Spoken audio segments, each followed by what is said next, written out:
কীটনাশক দিয়ে সমাধান দিতে পারছি, এখন হচ্ছে না। এক্সাম্পল হিসাবে ধরেন ধানের কীট কাটা বা মাথার পোকা নিয়ে কথা 15 বছর পিছনে গেলে মনে হয় তখন কীটনাশক দিয়ে কাজ হতো না।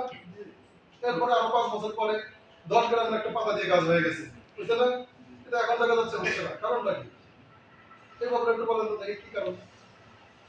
আবহাওয়া পরিবর্তন, তাপমাত্রা পরিবর্তন, তারপরে রোগ বালাই। খুবই সুন্দর কথা বলছেন। আরো তো একজন এরকমই লেখা কীট পতঙ্গগুলো আপনার ওষুধের সাথে প্রতিনিয়ত খাপ খেয়ে ওরা শক্তিশালী হয়ে যাচ্ছে। খুবই সুন্দর কথা। আরো তো একটা আরেকটা জিনিস হচ্ছে কি, যখন আপনাদের ওষুধের তাপমাত্রা নিয়ন্ত্রণ করা হয়েছে 30°C, বর্তমানে এটা কিন্তু এখনকার 38-40ও হয়, সেই জন্য কিন্তু ওষুধে কিন্তু কার্যক্রম হয় না। তারপর এটার জন্য আরেকটা পদ্ধতি ব্যবহার করতে হবে। খুব সুন্দর কথা বলছেন, এক একজন একভাবে বলছেন, মূলত আপনারা বুঝছেন জিনিসটা। আমি একটু বলি দেখেন তো মিলে কিনা। একই ধরনের কীটনাশক ব্যবহারের ক্ষেত্রে পোকা সহনশীল ক্ষমতা বেড়ে যায়, এটা একটা সমস্যা নাকি? এটা হতে পারে। আবার আরেকটা হতে পারে নতুন নতুন রোগ বালাই পোকামাকড় ঢুকছে। আমরা এক্সাম্পল হিসেবে যদি ধরি, ধানের মাজরা পোকা।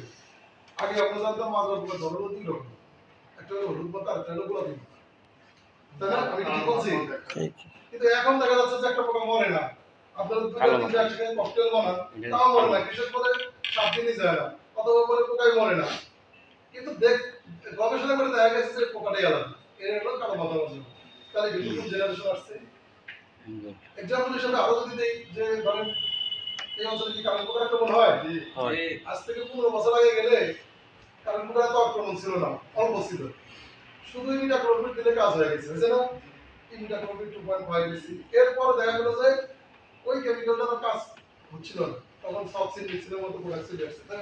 তারপরে দেখা গেল কি সবসিন মিক্সিনের কাজ হচ্ছে না, এখন আরো কম্বাইন্ড আরো আধুনিক পাইনাইট্রিজিন নিটেড প্যারাম দিয়ে কাজ করতে হচ্ছে।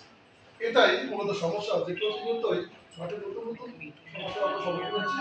আবার একই ধরনের কীটনাশক ব্যবহার করার কারণে পোকার রেজিস্ট্যান্স গ্রো করতেছে, পোকা মরতেছে।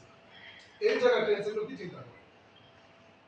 এই আজকের আলোচনার বিষয় হলো আধুনিক যুগান্তকারী সমাধান কিভাবে টেনশন দিচ্ছে আমাদের অধিকাংশ পণ্যে দেখবেন কম্বাইন্ড ফর্মুলেটস, দুটা তিনটা একসাথে মিশ্রণ করা।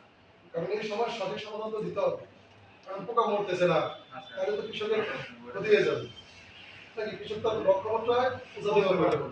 তাহলে এই জন্যই চিন্তা করতে হবে যে প্রতিনিয়ত এই আধুনিক কম্বাইন্ড ফর্মুলেট কিভাবে একটা প্যাকেটের মাধ্যমে একটা সমস্যার সমাধান করতে